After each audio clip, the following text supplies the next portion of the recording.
पूरे इतिहास में विभिन्न जातीय समूह पृथ्वी पर बहुत सदियों से रह रहे और सब अपने निवास क्षेत्रों में समाज का गठन कर रहे हैं। लगभग हर समाज में सांस्कृतिक परंपरा और अपनी एक अलग ही जीवन शैली होती है जो उन्हें दूसरों से काफी अलग बनाती है। और रोमानी लोग, जिन्हें कभी कभी जिप्सी भी कहा जाता है, इन समुदायों में से एक हैं। वे सैकड़ों वर्षों से अस्तित्व में विभिन्न देशों में अलग अलग जीवन जी रहे हैं। उनमें से लगभग 2 मिलियन लोग टर्की में रहते हैं और 100 अधिकतर लोग रोमानिया में रहते हैं। रोमन लोगों की अधिकतर जड़ें उत्तरी भारत में पाई गई थी। जिन लोगों को आप रोमानी या जिप्सी के नाम से बुलाते हैं, वो लोग असल में मूल रूप से अपने आप को भारतीय कहते हैं और उन्हें जिप्सी शब्द बिल्कुल भी नहीं लगता कि कोई उन्हें जिप्सी कहकर बुलाए। वे लोग इस जिप्सी शब्द को अपने लिए अपमानजनक शब्द मानते हैं। और तो और ये लोग भारत, पाकिस्तान और अफगानिस्तान के पश्चिमी क्षेत्रों को छोड़कर 420 ईस्वी के आसपास इंग्लैंड, ग्रीस, बुल्गारिया, रोमानिया और टर्की जैसे देश प्रमुख रूप से शामिल हो गए।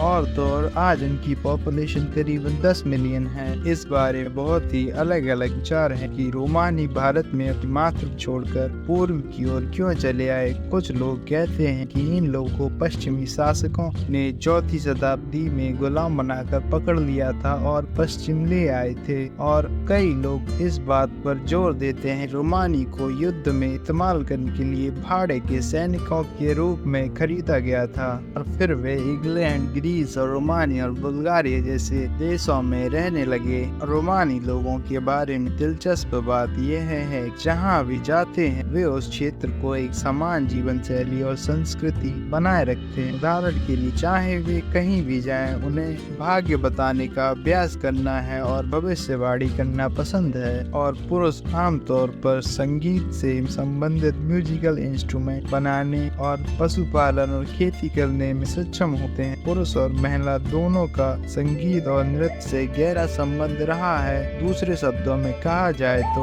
उन्हें नृत्य करने से अत्यधिक खुशी मिलती है। आगे रोमानी दुनिया भर में लोगों के मनोरंजन का कारण बनते हैं, लेकिन उन्हें लोगों द्वारा आसानी से स्वीकार नहीं किया जाता और अक्सर लोग उनके प्रति बुरा रवैया बनाए रखते हैं क्योंकि वे समुदाय में ज्यादा लोगों से मेल जोल नहीं रखते। उदाहरण के लिए, वे अपने बच्चों को कम उम्र स्कूल से निकाल लेते हैं और वे सब पड़ोस में एक साथ रहते हैं और उनके अपने जिले हैं। वे एक ही मोहल्ले में जीवन नहीं जीते। इसके अतिरिक्त वे अक्सर अपने समुदाय में शादी करना पसंद करते हैं। ये अलग विशेषता उनके सामाजिक बहिष्कार में योगदान करती है। अब बात करते हैं उन्हीं देशों में से एक बुल्गारिया की। बुल्गारिया में रोमानी के बाकी हिस्से से अलग थलग रहते हैं, इसलिए बुल्गारियाई और रोमानी दोनों के भी काफी हद तक दूर का रिश्ता है। तो आइए जानते हैं बुल्गारिया के ब्राइडल मार्केट के बारे में, जो इस वीडियो का मेन टॉपिक है। बुल्गारिया में रोमानियों की एक अनोखी परंपरा है, इसे वे वार्षिक रूप से आयोजित करते हैं। यह इतनी अजीब परंपरा है कि इन गरीब समुदायों का मानना है कि इससे उनकी जान बच सकती है और वे अपने जीवन में एक अवसर के रूप में देखते हैं, क्योंकि बुल्गारिया को भारी बेरोजगारी का सामना करना पड़ता है और आबादी का एक बड़ा हिस्सा मध्यम वर्ग का जीवन जीता है। विशेष रूप से बुल्गारिया में रोमानियों में जिसके जीवन की गुणवत्ता बहुत कम होती है, वे अपनी बेटियों के माध्यम से अपने लिए एक अवसर बनाते हैं। पिछली कुछ संस्कृति में यदि एक पुरुष एक महिला से शादी करना चाहे तो पुरुष पक्ष महिला के पिता को दहेज देता था। पुरानी टर्की की फिल्मों में इस स्थिति को अक्सर दिखाया जाता था। दूसरे शब्दों में कहें तो लड़की के परिवार को पोशाक और उपहार के लिए दहेज का भुगतान नहीं करना पड़ता था और बदले में लड़कियों को उनके परिवारों से लिया जाता था। हालांकि समय के साथ कई देशों में यह धारणा बदल गई है और दहेज की अवधारणा गायब हो गई है। आजकल कम विकसित देशों में भी लड़कियों को सीधे पैसे नहीं दिए जाते। हालांकि बुल्गारिया में रोमानी अभी भी इस परंपरा का पालन करते हैं। इसके अलावा यह सामान्य दहेज की स्थिति नहीं, क्योंकि जब कोई व्यक्ति दहेज देता है तो आमतौर पर लड़की और लड़की की पूर्ण परिचितता है और वे एक दूसरे से प्रेम करते रहते हैं, लेकिन बुल्गारिया में स्थिति पूरी तरह से व्यावसायिक बन चुकी। बुल्गारिया में रोमानी परिवार अपनी बीवी को प्राथमिक शिक्षा के बाद स्कूल से निकाल देते हैं, उन्हें शादी के लिए तैयार करते हैं और उन्हें वहाँ की ब्राइडल मार्केट बेच देते हैं। अक्सर वे ऐसा बाजारों में खुलेआम करते हैं और बुल्गारियाई सरकार इसके खिलाफ कोई भी प्रतिबंध नहीं लगाती। कुछ साल से निश्चित समय में आयोजित होने वाले ये बाजार बुल्गारिया के विभिन्न हिस्सों से प्रतिभागियों को आकर्षित करते हैं और यहाँ के लोग को पैसों के बदले अपनी बेटियों को अजनबियों को दे देते हैं। आप में से कई लोगों को यह बेहद पुराना और आदिम लग रहा होगा, हालांकि बुल्गारिया में बड़े कबीले के लिए यह परंपरा अभी भी मौजूद है और स्थानीय लोग से अपनी संस्कृति का हिस्सा मानते हैं। इसलिए हम इस परंपरा जिसे वे अपनी संस्कृति का हिस्सा मानते हैं। जिस दुल्हनों का बाजार खुलता है, रोमानी परिवार के घरों में एक मधुर उत्साह शुरू हो जाता है। उनकी वीडियो स्टाइलिश और आकर्षित दिखने की कोशिश करती है। उदाहरण के लिए रोमानी परिवार एक साल पहले से ही उस दिन की तैयारी शुरू कर देते हैं। अपनी बेटियों को खूबसूरत दिखने के लिए महंगे कपड़े और जूते खरीदते हैं। जब तैयारी पूरी हो जाती है तो वे अपनी बेटियों को बाजार ले जाते ताकि उनके पास वह सब कुछ जो पहना हो। लेकिन सबसे महत्वपूर्ण बात, शादी के लिए दूल्हा ढूंढना तो उस व्यक्ति पर निर्भर करता है जो उसे खरीदने की कोशिश कर रहा है। अगर लड़की को लड़का पसंद है तो वे इसे करीबन 10-20 हजार में ही शादी कर लेती है। और तो दिलचस्प बात यह है कि बुल्गारिया में जबरन शादी कोई स्थिति नहीं है। रोमानी लड़कियां खुशी से बाजार से जाती और वे संतुष्ट दिखाई देती हैं। शायद समाज सक्रिय रूप से भाग न लेने के कारण उन्हें कभी शादी न करने की संभावना से डर लगता है और वे इन बाजारों को अपने जीवन के लिए एक अवसर के रूप में देखती हैं। दूसरी ओर बाजार में लड़की की उसकी उम्र और सुंदरता के हिसाब से अलग अलग होती है।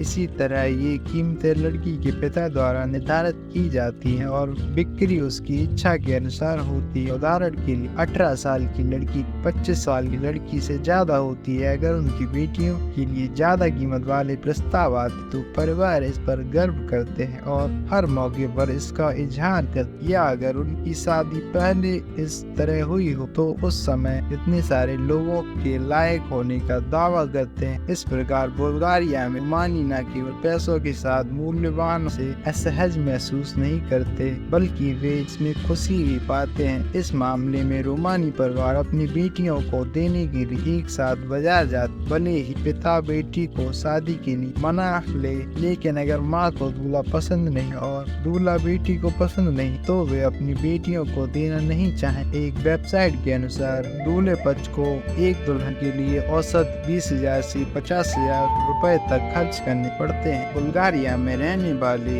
एक रोमानी परिवार के लिए लीवर एक सौभाग्यता हो सकता है। जैसा कि आप जानते हैं, बुल्गारिया यूरोप में सबसे कम आय वाले देशों में से एक है और इस देश में डॉलर काफी मूल्यवान है। इसीलिए पैसों की अवधारणा इस देश में लोगों के सबसे उपयोगी तत्वों में से एक। इसके अलावा रोमा सहित बुल्गारियाई लोग कम कीमत पर खरीदारी करने के लिए एडिना जैसी जगह पर आते हैं। उदाहरण के लिए टर्की में 50,000 लीवर से ज्यादा 27,000 US डॉलर अधिक है। क्योंकि बुल्गारिया में खरीदारी पर पैसे का प्रभाव अपेक्षाकृत अधिक बढ़ता है, इसीलिए इसे दहेज के लिए पर्याप्त राशि के रूप में देखा जाता है। उदाहरण के लिए बुल्गारिया में नीली आंखों का रंगीन यूरोप के बाकी हिस्से की तुलना में दुर्लभ होता है, इसलिए कारक सीधे कीमत में वृद्धि को प्रभावित करते हैं। हालांकि पैसों से लोगों को खरीदने की स्थिति इतनी घिनौनी हो सकती है, उतनी घिनौनी अजीब बात यह है कि दुल्हन पक्ष और दूल्हे पक्ष दोनों ही पहली बार बाजार में एक दूसरे को देखते हैं। यह तथ्य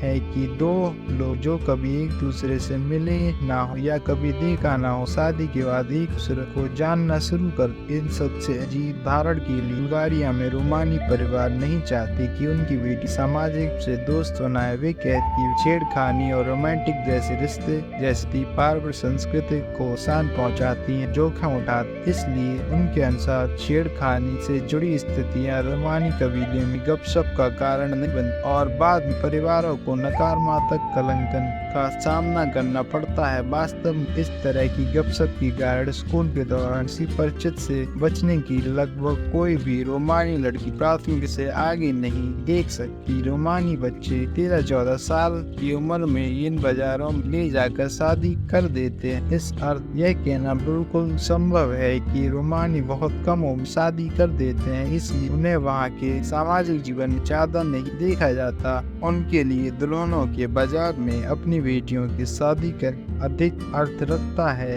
निश्चित रूप से मुझे यह सब बताना तो नहीं चाहिए, पर बुल्गारिया में रोमानी के बीच ऐसे रीति रिवाज होने का मतलब यह नहीं कि उस देश और दुनिया भर के सभी रोमानी बिल्कुल समान परंपराओं का पालन करते हैं। रोमानी जो इन दुल्हन बाजारों को जारी रखते हैं उन्हें कैलिलो रोमानी के रूप में जाना जाता है। जब आप दुल्हन के बाजार में लोगों को चेहरा देखते हैं तो यह ध्यान देने योग्य होता है कि दूल्हा पक्ष अमीर दिखने के लिए मर्सिडीज और जैसे पुराने मॉडल गाड़ियों से आते हैं। इसके अलावा दुल्हन पक्ष और दूल्हा पक्ष दोनों यथासंभव अमीर दिखने का प्रयास करते हैं। इस तथ्य को समझाया जा सकता है कि उनके पास अधिक से अधिक मूल्यवान वस्तुएं हैं। इसके अलावा बाजार में विभिन्न क्षेत्रों में नृत्य किए जाते हैं और लोग एक दूसरे के साथ मेल जोल बढ़ाने की कोशिश करते हैं। आप इसे बुल्गारिया में रोमानी लोगों के लिए अनोखे त्योहार के रूप में सोच सकते हैं। कुछ रोमानी शादी करने में रुचि नहीं थे, लेकिन फिर भी मौज मस्ती की इन बाजारों में जा सकते हैं। क्षेत्र में कई लोगों के चेहरे आमतौर पर मुस्कुराते हुए मिलते हैं और कुछ लोगों को तो तुरंत ही उनके साथ ही मिल जाते हैं। साथ ही इन दुल्हन बाजारों में खासी दिलचस्पी का अंदाजा माहौल होने वाली भीड़ से आसानी से लगाया जा सकता है। आप में से उन लोगों के लिए जो जानना चाहते हैं कि बुल्गारिया में यह जगह कहाँ है, ये दुल्हन बाजार चारा गैजोरी में लगाए जाते हैं और शादी के बाजार साल की कुछ निश्चित समय पर ही खुलते हैं। लगभग 1.5 लाख की आबादी के साथ स्टार गैजोरी बुल्गारिया के सबसे बड़े शहरों में से एक है।